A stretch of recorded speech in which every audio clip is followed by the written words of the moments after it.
Hello बच्चों, आज की हिंदी क्लास में आप सभी का स्वागत करते हुए मैं आज के विषय की ओर बढ़ रही हूँ। आज का जो हमारा व्याकरण का विषय है वो है वाक्य रचना, है ना। वाक्य रचना। इससे पहले हमने पढ़ा था शब्द विचार।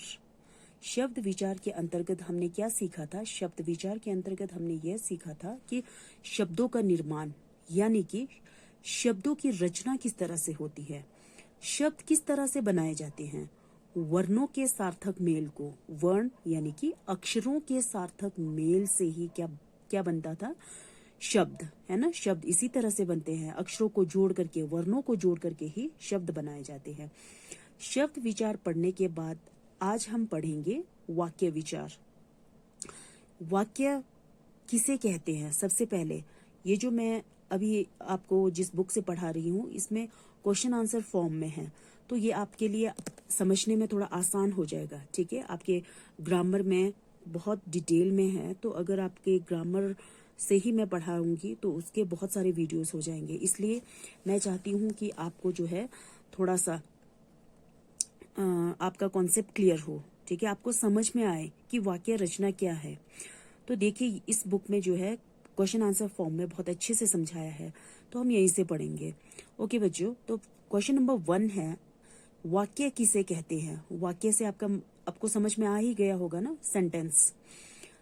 वाक्य, सबसे पहला क्वेश्चन है कि वाक्य किसे कहते हैं, राइट।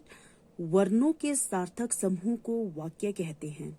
वर्ण, ठीक है, वर्णों के सार्थक समूह को, वर्ण यानी अक्षरों के सार्थक, सार्थक मीन्स मीनिंगफुल, है ना। स जमा आर्थक, है ना। स अर्थ मीन्स मीनिंग के साथ, ऐसे वर्ण होने चाहिए जो मीनिंगफुल हो, के समूह को, उनके ग्रुप को वाक्य कहते हैं, है ना। जैसे यहाँ पर एग्जाम्पल दिया है, भारतीय सभ्यता और संस्कृति विश्व प्रसिद्ध है।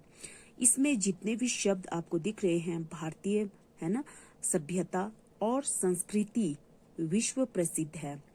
इंडियन ट्रेडिशन एंड कल्चर जो है वर्ल्ड वाइड फेमस है। ये कंप्लीट सेंटेंस बन रहा है ना, वाक्य बन रहा है ना।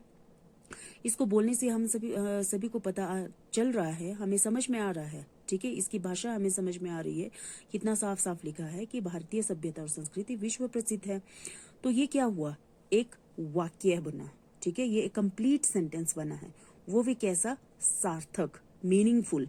ये तो नहीं कहा है कि है प्रसिद्ध, संस्कृति, विश्व, भारतीय सभ्यता, सबको मिक्स करके नहीं कहा ना। तो यहाँ पर जो है एक कंप्लीट सेंटेंस है। अब आते हैं, वाक्य के कितने अंग है? अंग मीन्स भेद, है ना। वाक्य, एक सेंटेंस के कितने पार्ट होते हैं? वाक्य के 2 अंग है। पार्ट मीन, अंग मीन्स पार्ट। वाक्य के 2 अंग होते हैं, कौन कौन से? जिस तरह से आपने इंग्लिश में भी पढ़ा है, सब्जेक्ट एंड प्रेडिकेट, ठीक उसी तरह से सब्जेक्ट मीन्स उद्देश्य और प्रेडिकेट मीन्स क्या हो गया? विधेय, है ना। उद्देश्य किसे कहते हैं? अब सब्जेक्ट क्या है?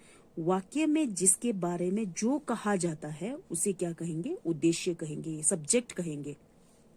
और विधेय क्या है? उद्देश्य के बारे में जो कुछ कहा जाता है उसे क्या कहते हैं? विधेय कहते हैं।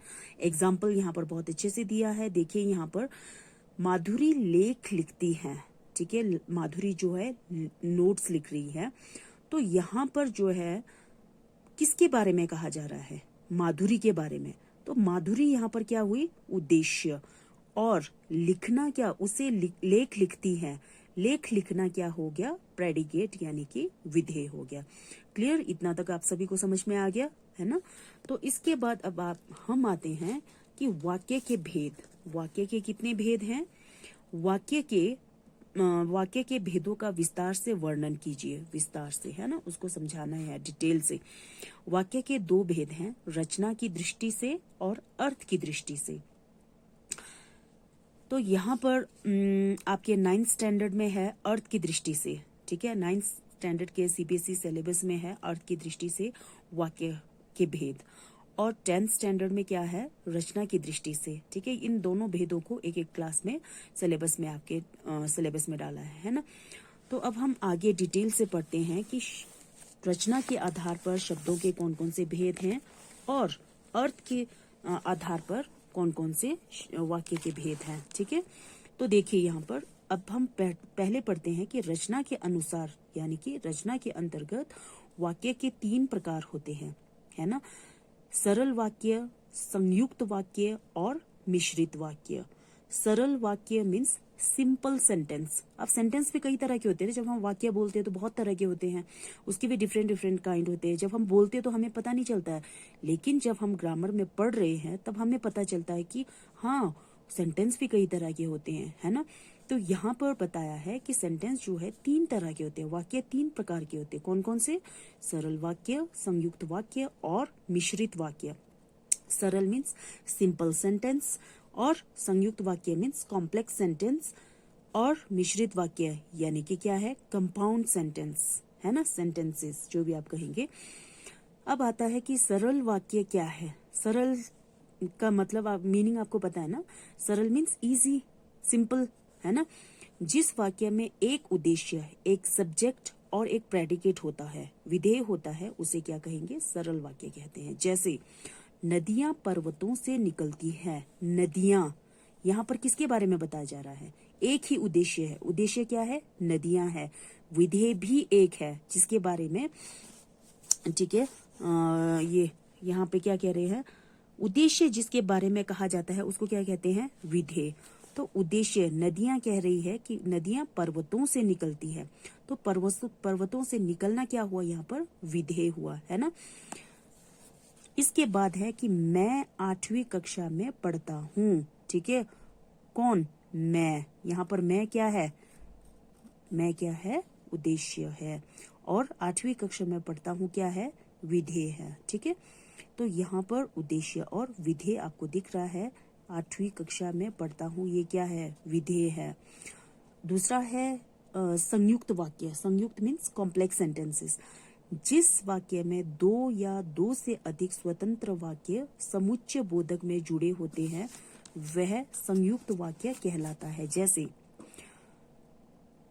ऐसे सेंटेंस जिसमें 2 या 2 से अधिक ज्यादा स्वतंत्र वाक्य समुच्चय बोधक से जुड़े होते हैं, ठीक है, कंजंक्शन वर्ड्स, तो उसको क्या कहेंगे? वह संयुक्त वाक्य कहलाते हैं। जैसे प्रभात हुई, यानी कि सवेरा हुआ और चिड़ियां चहचहाने लगी। देखो यहाँ पर 2 सेंटेंसेस है। 2 सेंटेंस को कौन जोड़ रहे हैं? और जोड़ रहे हैं, आगे वाले सेंटेंस को और पीछे वाले को। प्रभात हुई, हम कह सकते हैं कि सुबह हुई, ठीक है। फिर उसके बाद क्या हुआ होगा? और चिड़िया चहचहाने लगी, है ना।